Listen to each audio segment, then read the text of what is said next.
A homeless woman gave her last blanket to a shivering stranger at a bus stop, not knowing he owned the entire transit company. What he did next changed both their lives forever and will restore your faith in humanity.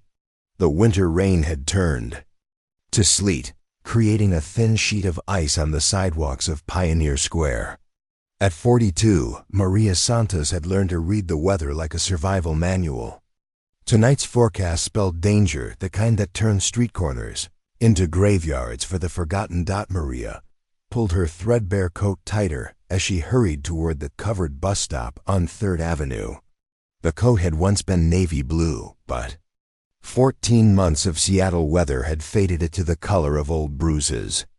She'd been homeless since the medical bills from her daughter's cancer treatment consumed everything. First her savings, then her house, then her job when the caregiving demands became impossible to balance with work schedules. Before we jump back in, tell us where you're tuning in from, and if this story touches you, make sure you're subscribed, because tomorrow I've saved something extra special for you. Isabella had fought leukemia for 3 years with the fierce determination she'd inherited from her mother. Even at 15, she'd worried more about the mounting bills than her own pain. "Mama," she'd whispered during one of their last conversations, "promise me something. When I'm gone, don't let the world make you hard. Keep helping people. That's who we are." 6 months had passed since Isabella's funeral, a funeral Maria had been too broken to properly attend. The grief hadn't just taken her daughter. It had consumed her ability to function, to work, to maintain the life she'd built as a single mother. Now her entire world fit into a worn backpack. One change of clothes, Isabella's favorite photo, the rosary her grandmother had passed down, and one thick wool blanket that had become the difference between survival and surrender. As Maria approached the bus stop, she noticed she wasn't alone. At the far end of the covered area sat a man who seemed wildly out of place. His suit was clearly expensive, even soaked through. She could tell it had cost more than she used to make in a month. But everything else about the picture was wrong. No coat, no umbrella, no protection against the February sleet that was turning increasingly vicious. The man appeared to be in his mid-50s, with distinguished salt and pepper hair now plastered against his scalp. His leather briefcase sat beside him like a faithful dog, equally drenched and forgotten. But it was his face that caught Maria's attention, the expression of someone who had never imagined finding himself in this situation, someone whose entire world had shifted without warning. He was shivering violently, his body convulsing in a way that Maria recognized from her months on the street. Hypothermia wasn't dramatic, it was quiet, insidious, deadly. His lips were taking on that telltale blue tinge, and his breathing had become shallow and rapid. Maria glanced at the digital display above the stop. The 47 bus, her usual ride to nowhere, just somewhere warm for an hour, wouldn't arrive for 53 minutes. In weather like this, without proper protection, this man had maybe 15 minutes before his situation became critical. She looked down at her blanket. The thick wool that had kept her alive through dozens of nights, exactly like this one. It wasn't just fabric, it was her insurance policy, her lifeline, her only barrier between survival and becoming another statistic in the city's annual homeless mortality report. But then she looked back at the stranger, whose shaking had intensified to the point where he could barely remain seated upright. Something in his posture reminded her of Isabella. During those final weeks, the way vulnerability could strip away every pretense, every wall, leaving only the basic human need for compassion. Maria thought of her daughter's words, spoken with the wisdom of someone far too young to understand death, but old enough to understand love. "We help people because that's who we are, Mama, not because of what we have." Standing up, Maria felt the cold bite immediately through her thin clothes. She walked the 10 feet to where the stranger sat, each step a choice between her own survival and something deeper, the part of herself that, Isabella had believed in, even when Maria herself had forgotten it existed. Without a word, she unfolded her blanket. "Excuse me," Maria said softly, not wanting to startle the shivering man. "You look like you could use this more than I can right now." The stranger looked up, his eyes struggling to focus through the fog of cold and shock. What he saw was a woman whose own clothes were barely adequate for the weather, whose face bore the weathered lines of someone who had survived more than her share of hardship, extending a thick wool blanket toward him. I can't take that," he stammered through chattering teeth. "You need it. He gestured vaguely at her appearance, unable to finish the sentence without acknowledging the obvious that she was homeless, that she probably needed the blanket more than anyone. "Look," Maria said, settling beside him on the bench and draping the blanket around both their shoulders. "My mama always said warmth shared is warmth doubled. Besides, I've been out here long enough to know that hypothermia doesn't care about pride." The man accepted the shared warmth gratefully, his violent shivering beginning to subside slightly. "I'm David," he said after a few moments. "David Chun." "Maria Santos," she replied, adjusting the blanket to make sure it covered his soaked suit. Jacket. Rough night to be caught without a coat. David's laugh was hollow, tinged with disbelief at his own circumstances. "You could say that. I've had better evenings." He paused, studying Maria's face in the dim streetlight. "You're very kind to help a stranger, especially when ... double quotes," he trailed off again. "When I'm clearly not in a position to be giving anything away," Maria finished for him without any bitterness in her voice. "My daughter used to say that kindness isn't about what you have left over after taking care of yourself. It's about recognizing when someone else needs something more than you do, even if you need it too. Used to say?" David asked gently. "She passed 6 months ago, leukemia." Maria's voice remained steady, though David could see the pain that flickered across her features. "Isabella was 15. Smarter than me, kinder than me, braver than me. The medical bills. Well, that's how I ended up here." David was quiet for a long moment, absorbing this information. Here was a woman who had lost everything: her child, her home, her stability, and she was sharing her only protection against the elements with a complete stranger. The magnitude of her generosity struck him with unexpected force. "I'm sorry," he said, and Maria could hear that he truly meant it. I can't imagine. What about you?" Maria asked, partly to change the subject, and partly because she genuinely cared. "How does someone in a $1,000 suit end up at a bus stop in the middle of a sleet storm without a coat?" David's expression darkened. "Board meeting that went very, very wrong. I had to leave my car at the office. Long story, involving some personal attacks that got heated. Walked out into this weather thinking I'd just grab a cab, but apparently no one's driving tonight except the buses." He gestured toward the empty street. "My phone died, my wallet is soaked, and I've been sitting here for 40 minutes trying to figure out my next move." "Board meeting at midnight?" Maria asked with raised eyebrows. "Emergency session. There have been some issues with the company lately. Tonight was supposed to be when we figured out solutions." David's voice carried the weight of serious responsibility. Instead, it turned into accusations flying, people walking out, everything falling apart. Preparing and narrating this story took us a lot of time, so if you are enjoying it, subscribe to our channel. It means a lot to us. Now back to the story. Maria studied his face, noting the stress lines around his eyes, the way his jaw tightened. When he talked about work, "What kind of company?" "Transit," David said simply. "We run buses, light rail systems, transportation infrastructure for several cities on the West Coast." He paused, then added quietly, "Or we used to. Tonight might have been the beginning of the end." "Transit," Maria repeated thoughtfully. "Like the city buses?" "Among other things, yes, including this route." David gestured toward the 47 bus sign above them. I've been in this business for 22 years, worked my way up from a route dispatcher to well, where I am now. Or was, depending on how tonight's meeting plays out. Maria felt a strange irony in the situation.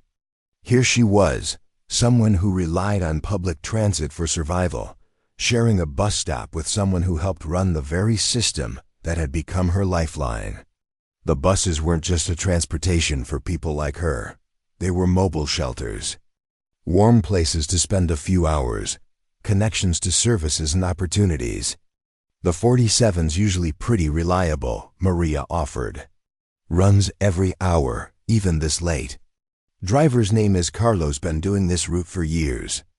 Good man. Always lets people stay on a little longer when the weather's bad. David looked at her with surprise. You know the drivers? When you ride the same routes every day, you get to know people. Carlos, Janet on the 21, Mike on the weekend 36. They're good people doing important work. Maria adjusted the blanket again as a gust of wind sent more sleet under the covered stop. Probably don't realize how much they matter to folks like me. For the first time that evening, David smiled, a real smile that reached his eyes. I think you might be surprised about that. As they sat together under the shared blanket, waiting for the bus that would carry them through the night, neither Maria nor David could have imagined how this chance encounter would transform both of their lives forever. As the sleet continued to pound the bus stop roof, creating an oddly comforting rhythm, David found himself studying Maria more carefully. There was something about her demeanor, a quiet dignity that poverty hadn't been able to strip away, a wisdom in her eyes that spoke of someone who had navigated unimaginable loss with grace. Can I ask you something?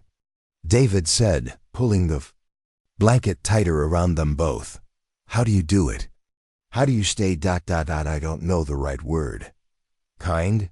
Hopeful? After losing everything? Maria was quiet for a moment, watching the empty street glisten under the streetlights. You want to know the truth? Most days I don't feel hopeful at all. Most days I wake up and wonder what the point is of getting through another 24 hours. She turned to look at him directly. But then I remember what Isabella taught me. What was that? That pain has a purpose, but only if you let it make you more human, not less. Maria's voice grew softer.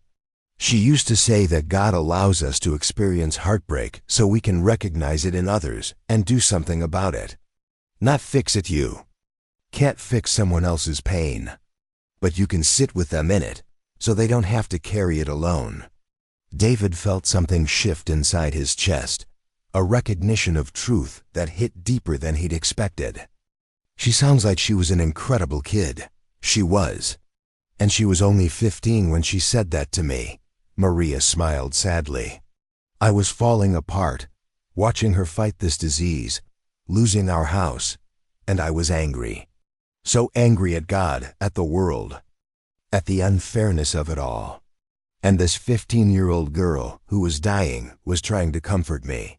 What did she say? She said, Mama, I think maybe the reason I got sick wasn't so I could get better. Maybe it was so you could learn something. You're supposed to teach other people. Maria's voice caught slightly. I asked her what that could possibly be, and she said, that love doesn't stop when the circumstances get hard. It just gets more important. David stared at the wet pavement, feeling the weight of those words. She was 15?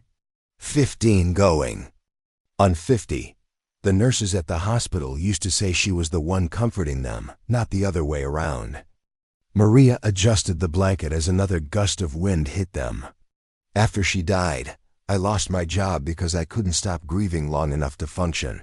Lost the apartment 6 months later. Been on the streets since then.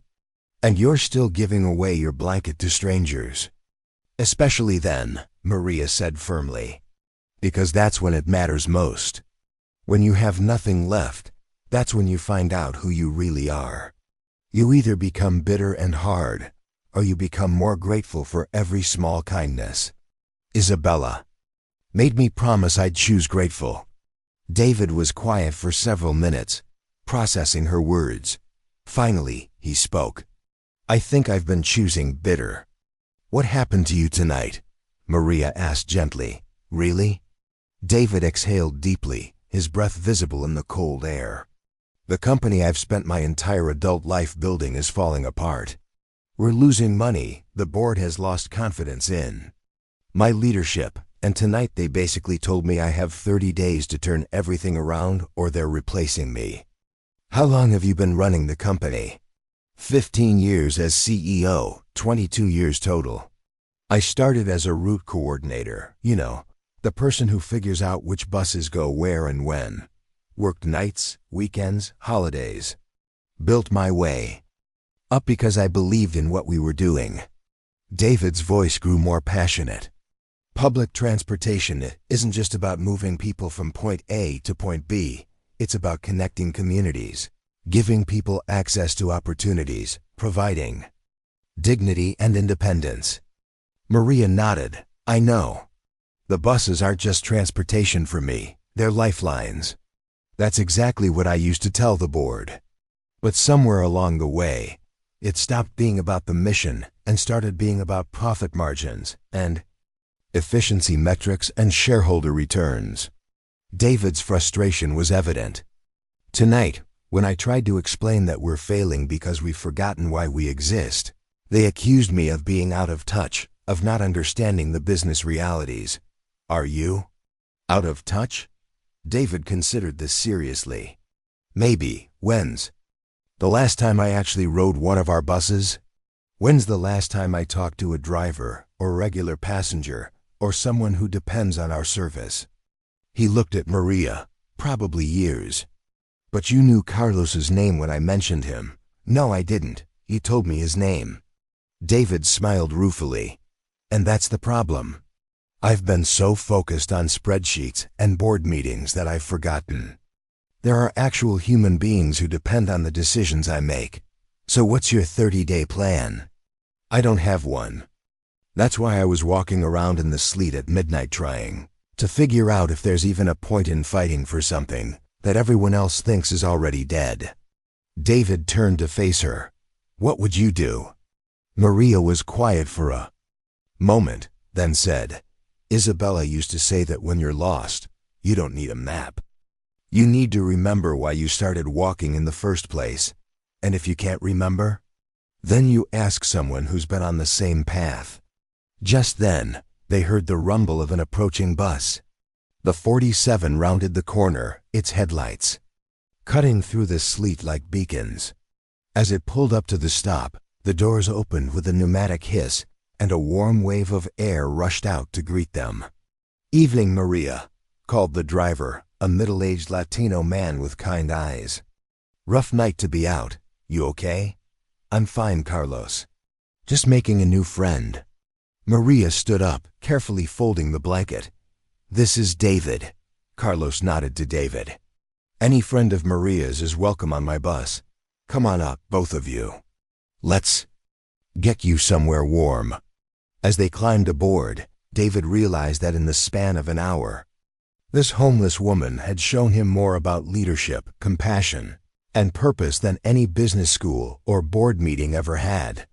He had no idea that Maria had just saved the life of the man who owned the entire transit system she depended on for survival. As the bus pulled away from the stop, Maria handed the blanket back to David. "Keep it for now. Carlos keeps the heat on, but you're still soaked through." David accepted the blanket gratefully, still marveling at her generosity. The bus was nearly empty, except for a few late-shift workers and a college student with textbooks spread across 2 seats. The warm interior felt like salvation after the brutal cold outside. "Where are you headed?" Carlos called back to them as they found seats near the front. "Wherever's warm," Maria replied with a smile that told David this was a familiar routine. "How about you, friend?" Carlos asked David. David realized he had no answer. His penthouse apartment felt like a prison tonight, his office like a battlefield he'd already lost. "I'm not sure." Carlos glanced in the rearview mirror, taking in David's expensive but ruined suit, his lost expression. Well, I've got about 2 hours left on my route. You're welcome to ride along until you figure it out. As the bus moved through the empty Seattle streets, Maria began pointing out landmarks from her unique perspective. That's the library where I spend most of my days when it's open. Free Wi-Fi, warm, and the librarians don't make you feel unwelcome. She gestured toward a 24-hour diner. Martha's Diner. They let people nurse a cup of coffee for hours if they need somewhere to sit. And that corner there, she continued as they passed a small park. That's where I met James. He's a veteran, been on the streets for 3 years. Lost his housing when his disability payments got messed up in some bureaucratic nightmare. He knows every resource in the city, where to get meals, where to shower, which places are safe to sleep. David found himself leaning forward, genuinely curious. How many people are there? I mean, how many people living like you? More than most. People realize, and they're not who you'd expect. Maria's voice grew more animated as she warmed to the subject. There's Susan. She's a former teacher who had a mental health crisis after her husband died. Lost her job, her insurance, everything. Been trying to get back on her feet for 8 months. She pointed to another corner. That's where I usually see Marcus. He worked construction for 20 years until he hurt his back. Workers' comp ran out, couldn't afford the medical care, ended up losing his apartment. He's one of the smartest people I know, can fix anything, knows everything about building codes and city planning. How do they survive? I mean, day to day? The buses, Maria said simply. People don't realize it, but the transit system is what keeps a lot of us alive. It's not just transportation, it's mobile shelter. When the weather's bad, when you need to get warm, when you need to feel like you're going somewhere, even if you're not. Carlos nodded from the driver's seat. I've been driving for 12 years. You see things, you know. People who depend on this route for more than just getting from A to B. Carlos here, Maria continued. He lets people stay on longer when they need to. Never makes anyone feel ashamed for counting out exact change in quarters and dimes. Knows most of his regular passengers by name. It's just being human, Carlos said with a shrug. My grandmother used to take the bus everywhere. If someone had made her feel unwelcome when she was struggling, it would have broken my heart. David was quiet, absorbing this information. After several minutes, he asked, Maria, can I tell you something? Of course. I think you might know more about my business than I do. Maria looked at him curiously. What do you mean? David took a deep breath. I don't just work in transit. I own this company, Pacific Northwest Transit Authority. This bus. This route. Carlos's job, it all reports to me. The bus went silent except for the hum of the engine. Carlos glanced in the rearview mirror with surprise. Maria stared at David for a long moment. You're the CEO, she said slowly. I am, or I was, until tonight. David's voice was heavy with the weight of confession. And I've been so focused on profit margins and board meetings that I forgot the whole point of what we're supposed to be doing, which is exactly what you just described. Providing dignity, connection, refuge. Being a lifeline for people who need one. David looked around the bus with new eyes. But instead, I've been cutting routes, reducing late-night service, implementing policies that probably make it harder for people like you to access what you need. Maria was quiet for a long moment. Then she said, what was that 30-day challenge your board gave you? Turn the company around or they replace me. And what were you planning to do? I had no idea. That's why I was wandering around in the sleet. David looked at her intently. But I think you might have just given me one. What do you mean? Maria, what if I told you I wanted to spend the next 30 days learning what you know? Really? Understanding how our service impacts people's lives? Would you be willing to teach me? Maria considered this carefully.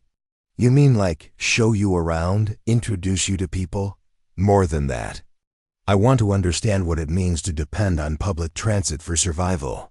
I want to meet the people you know, hear their stories, learn what we're doing right and what we're doing wrong." David's voice grew more passionate. "I want to remember why I got into this business in the first place. And then what? Then I go back to that board meeting in 30 days with a plan that's actually about serving people instead of just serving shareholders." Carlos called back from the driver's seat. "If you're serious about this, Mr. Chun, David Chun. Mr. Chun, if you're serious about this, you should know that Maria here is like the unofficial mayor of the homeless community. If anyone can show you what's really happening on the streets, it's her." Maria looked at David with a mixture of skepticism and hope. "You really want to learn? It's not going to be comfortable. You're going to see things that might change how you sleep at night." "I think that's exactly what I need," David said. "Will you help me?" Maria extended her hand. Isabella always said that when someone asks you to help them become more human, you say yes. As they shook hands, neither of them realized that this moment would not only save David's career, but transform the entire transit system into something unprecedented, model that other cities would study for years to come. The bus continued through the night, carrying two unlikely partners toward a future neither could have imagined. Next morning, David Chun did something he hadn't done in 15 years.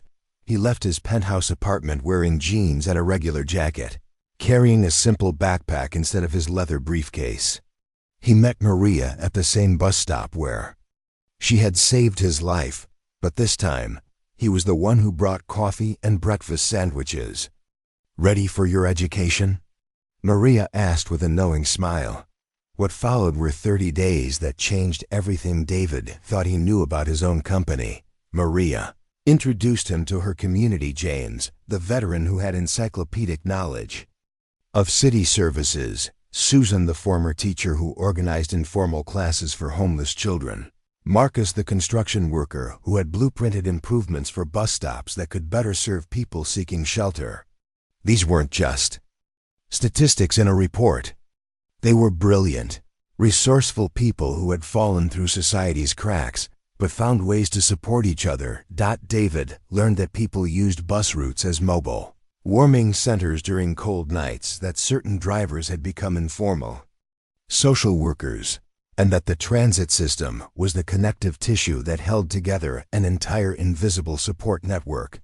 More importantly, he learned that Maria wasn't just surviving on the streets, she was thriving as a leader, helping newcomers navigate resources, mediating conflicts, and teaching others the survival wisdom Isabella had passed down to her. 30 days later, David walked into the Pacific Northwest Transit Authority boardroom, but he wasn't alone.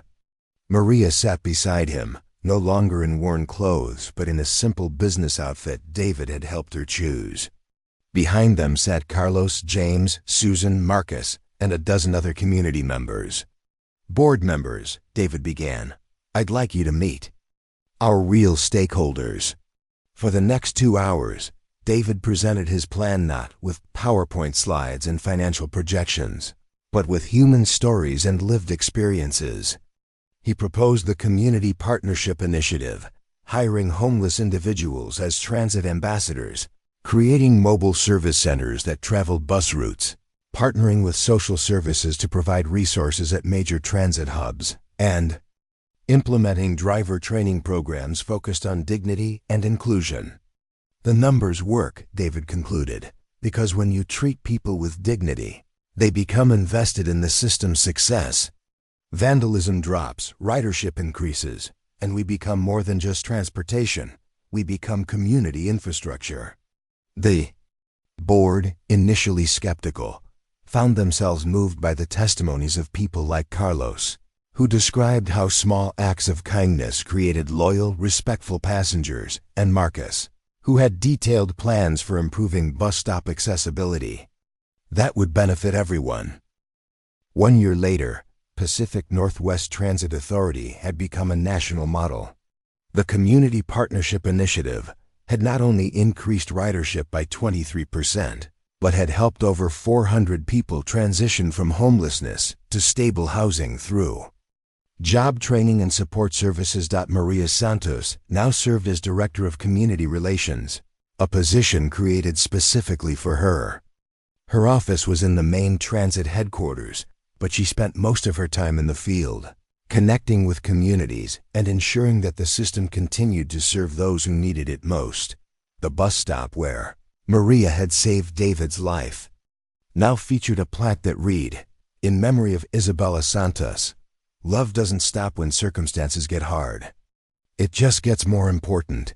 David had not only kept his job, had been recognized nationally for innovative leadership in public transportation. More importantly, he had rediscovered his purpose not through boardroom strategies, but through the wisdom of a woman who had taught him that true leadership meant serving others, especially when you had little left to give. The Isabella Santos Foundation now operated in 12 cities, connecting homeless individuals with transit authorities to create more compassionate, inclusive public transportation systems.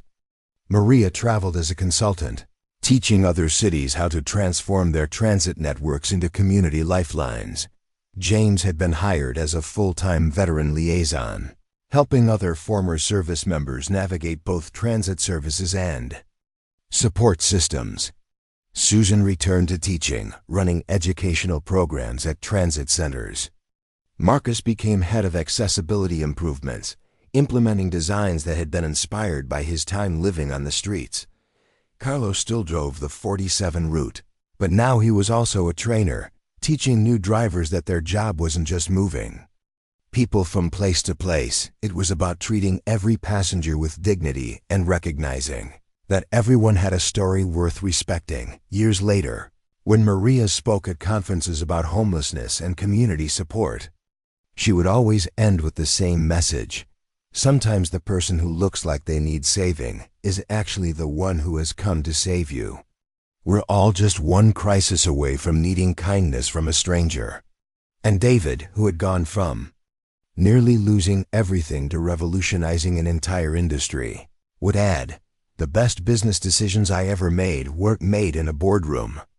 They were made at a bus stop at midnight, learning from someone who knew more about human dignity than any MBA program could teach." The blanket Maria had shared that cold February night had become a symbol displayed in every transit office. A reminder that warmth shared is warmth doubled, and that sometimes the smallest acts of kindness can transform entire systems. Because sometimes, when you give away the only thing keeping you alive, you discover that saving someone else is exactly what saves you too. On that same bus stop where it all began, late-night travelers now find heated shelters, resource information, and a message that has become the transit authority's unofficial motto: every journey matters. Every passenger has dignity.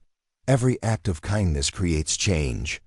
The woman who had given her last blanket to a shivering stranger had not just saved one man's life, she had transformed how an entire city thought about compassion, community, and the power of public service. Up next, you've got two more standout stories right on your screen. If this one hit the mark, you won't want to pass these up. Just click and check them out. And don't forget to subscribe and turn on the notification bell so you don't miss any upload from us.